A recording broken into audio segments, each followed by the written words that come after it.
ইউসুফ আলাইহিস সালাম বলেছিল না যে আমি বিশ্বস্ত, আমাকে দায়িত্ব দেন? আমি বলতে চাই আমি বিশ্বস্ত, আমাকে দায়িত্ব দেন। আমাকে 5 বছর সময় দেন, পুরো দেশের শিক্ষা সিস্টেম চেঞ্জ করে দেবো ইনশাআল্লাহ। প্লে গ্রুপ থেকে প্লে গ্রুপ থেকে নিয়ে মাস্টার্স পর্যন্ত এমন শিক্ষানীতি প্রণয়ন করা সম্ভব যে আমাদের বাচ্চারা একদম প্লে থেকে মাস্টার্স পর্যন্ত বাংলা, ইংরেজি, অঙ্ক এবং জেনারেল সাবজেক্টগুলোর সাথে কোরআন হাদিসের একটা অপূর্ব সমন্বয়ে পড়াশোনা করবে ইনশাআল্লাহ। একা করে দিতে পারবো ইনশাআল্লাহ তাআলা। আমাকে এরকম 100 জন শিক্ষাবিদ দেন, 100 জন আলেম ওলামা দেন, একটা প্যানেল করে দেন, পুরো দেশের শিক্ষা চেঞ্জ করে দেওয়া যাবে ইনশাআল্লাহ। যাদেরকে রেখেছেন এদের মাথায় গোবর আছে, যাদেরকে রেখেছেন এদের মাথায় টাটকা গোবর আছে। বইপত্রগুলোর অবস্থা দেখেছেন? বইপত্রগুলো ঘাটাঘাটি করেছেন? সমকামিতা প্রমোট করছে আমাদের দেশের মধ্যে, ট্রান্সজেন্ডার প্রমোট করছে আমাদের দেশের মধ্যে, আমাদের বাচ্চা কাচ্চা কচি কাঁচা বাচ্চাদেরকে শারীরিক শিক্ষার নামে যৌন শিক্ষা দিচ্ছে। এগুলো আমাদের মুসলমানদের শিক্ষা? এটা চলতে থাকলে দেখবেন অচিরেই কোনো মানুষ বাচ্চাদেরকে স্কুলে পাঠাবে না, এটা অরুচি ধরে যাবে। তখন কি হবে? কোটি কোটি স্কুল, কলেজ, বিশ্ববিদ্যালয়ে খা খা করে পড়ে থাকবে, কেউ পাঠাবে না ওখানে। তখন মাদ্রাসা থেকে মানুষ ঢুকবে আরো বেশি।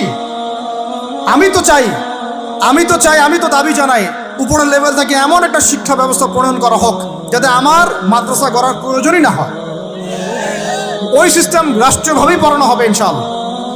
আপনি মালয়েশিয়ার দিকে তাকিয়ে দেখেন, আপনি এই যে ওয়েস্টার্ন কান্ট্রির মধ্যে অনেক কান্ট্রি আছে, অস্ট্রেলিয়ার মতো জায়গাতে আছে, ব্রিটেনের মতো জায়গাতে আছে, কোনো কোনো ক্ষেত্রে আপনি লেবাননকে দেখেন, ইয়েমেনকে দেখেন, জর্ডানকে দেখেন, কাতারকে দেখেন, সৌদি আরবিয়াকে দেখেন, অনেক কান্ট্রি আছে।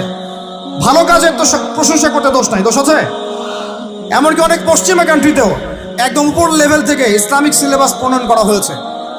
তার মানে এমন না যে তারা সায়েন্সকে গুরুত্ব দেয় নাই, ম্যাথকে গুরুত্ব দেয় নাই, ফিজিক্স পড়ায় নাই, অ্যাস্ট্রোফিজিক্স পড়ায় নাই, ইকোনমিক্স পড়ায় নাই, বিষয়টা এমন না। তারা ফিলসফি পর্যন্ত পড়িয়েছে।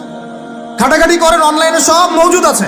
এমন শিক্ষানীতি প্রণয়ন করা সম্ভব একদম প্লে থেকে নিয়ে মাস্টার্স পর্যন্ত। আমার ছেলে ইমামতিও করবে, এদিকে বিমানও উড়াবে ইনশাআল্লাহ।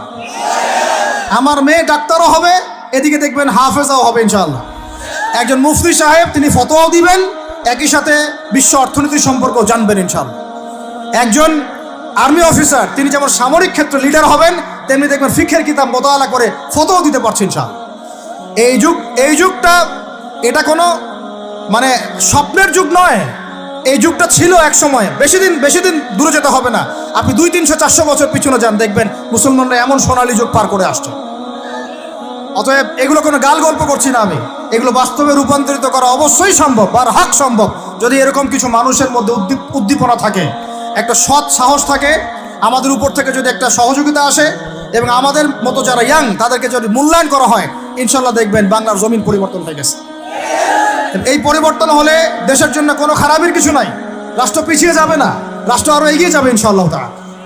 আরো ব্যাপার আছে, আপনি মালয়েশিয়ার একটা ক্লাস 10-এর বাচ্চা দিকে তাকান।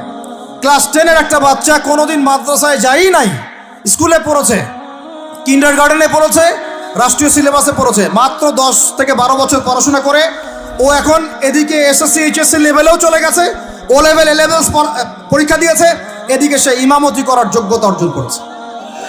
এখন আমাকে বলেন ওই রাষ্ট্রটা কি পিছিয়ে গেছে? অতএব এই শিক্ষার দিকে অনেক মনোযোগী হতে হবে আমাদের সবাইকে, আল্লাহ পাক তৌফিক দান করেন। আমরা যদি এখন এগুলোর বিরুদ্ধে গঠনমূলক কথা না বলি, গঠনমূলক প্রতিবাদ না করি এবং আমাদের রাষ্ট্রপ্রধানদেরকে না বুঝাই, তাহলে অনেক দেরি হয়ে যাবে। আজকে থেকে 20 বছর আগে ইহুদি খ্রিস্টানরা পরিকল্পনা করেছিল এই টিকটক প্রজন্ম গড়ে তোলার জন্য, তারা আজকে সফল হয়েছে। এখন আমরা যদি এখন চুপ করে থাকি, আগামী 20 বছর পর আপনি দেখবেন আরেকটা প্রজন্ম আসছে, এরা মানুষকে সালাম পর্যন্ত দিবে না। দেখে নিয়েন আপনি, 20 বছর লাগবে না, 5টা বছর যাক, তারপর দেখেন কি হয়। আল্লাহ, এরা কি এখন বাসায় ঢুকে বাবা মাকে সালাম দেয়? কারণ কোনো প্রতিষ্ঠান ওকে সালাম দেওয়া শিখায় নাই, স্কুলে না, কলেজে না, কোথাও সে সালাম দেওয়া শিখছে না। আসসালামু আলাইকুম ওয়া রাহমাতুল্লাহি ওয়া বারাকাতুহু বিশুদ্ধ করে বলতে পারছেন, বিশুদ্ধ করে বলতে হবে না? অর্থ আছে না, এর একটা তাসবির আছে না? এগুলো তো আমরা গুরুত্ব দিচ্ছি না। এমন প্রজন্ম গড়ে উঠেছে অলরেডি যারা এখন পিতা মাতাকে সালাম দেয় না, পিতার সাথে ঝগড়া করে, মায়ের সাথে মায়ের গায়ে হাত তুলে, সম্পত্তির জন্য মাকে হত্যা করে, সম্পত্তির জন্য বাবার গায়ে হাত তোলে। ওদিক থেকে মাস্টার ডিগ্রি পাস করে আসে ব্রিটেন থেকে, অক্সফোর্ড থেকে, কেমব্রিজ থেকে আইসা এদিকে প্রফেসর হয়েছে বিভিন্ন বিশ্ববিদ্যালয়ের, বাবা পড়ে আছে বৃদ্ধাশ্রমে। কতগুলো এক্সাম্পল নেবেন। এগুলো আমি কি গাল গল্প করছি? আমি কোনো গাল গল্প করতে এখানে আসি নাই, এগুলো বাস্তবতা।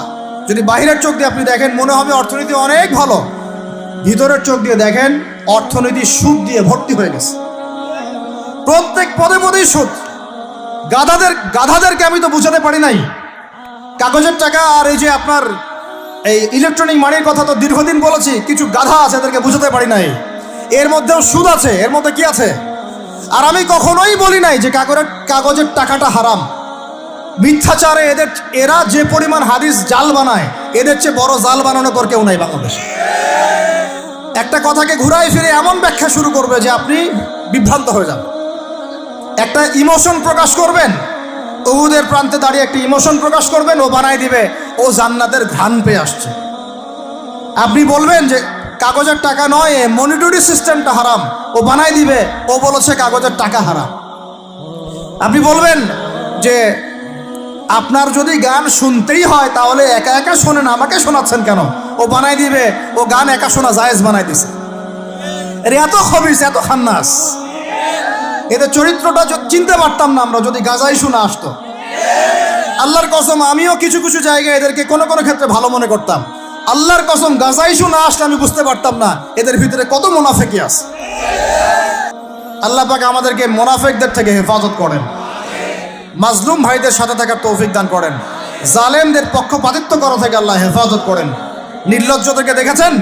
নির্লজ্জরা এখনো বলেছে আইয়ুবী রাহিমাহুল্লাহর আকীদা ঠিক ছিল না। বলি নাউযুবিল্লাহ। আর আইয়ুবী রাহিমাহুল্লাহ যে ঘোড়ায় চড়ে জিহাদ করেছেন, ওই ঘোড়ার খুরের নিচে যে পরিমাণ মাটি ছিল, তোমার মতো হাজারটা মাতখালিকে ওই জায়গায় নিয়ে গেলেও তার সমপরিমাণ হবে না কখনো ইনশাআল্লাহ। আইয়ুবী রাহিমাহুল্লাহ যে তরোয়াল দিয়ে যুদ্ধ করেছেন, ওর এক ফোঁটা রক্তের দাম তোমাকে বিক্রি করলে হবে না ইনশাআল্লাহ। তুমি তার আকীদা নিয়ে প্রশ্ন তোলো, নির্লজ্জ কোথাকার। একজন বলেছে ফিলিস্তিনিরা মাইর খাবে না কেন? ইহুদিদের সাথে থাকতে থাকতে নাকি ওদের মতোই হয়ে গেছে। নাউযুবিল্লাহ, আল্লাহ মাফ করেন, আল্লাহ হেফাজত করেন। একজন বলেছে যে হামাস ইহুদিদেরই হাতে তৈরি করা, বিচ্ছিন্ন হয়ে নাকি সন্ত্রাসী কর্মকাণ্ড করছে। বলার ভাষা নাই, আমি বলতে বলতে ক্লান্ত হয়ে গেছি, আর বলতে চাই না। বলার আমার রুচিও করে না, আর ভাষাও বেড়ে।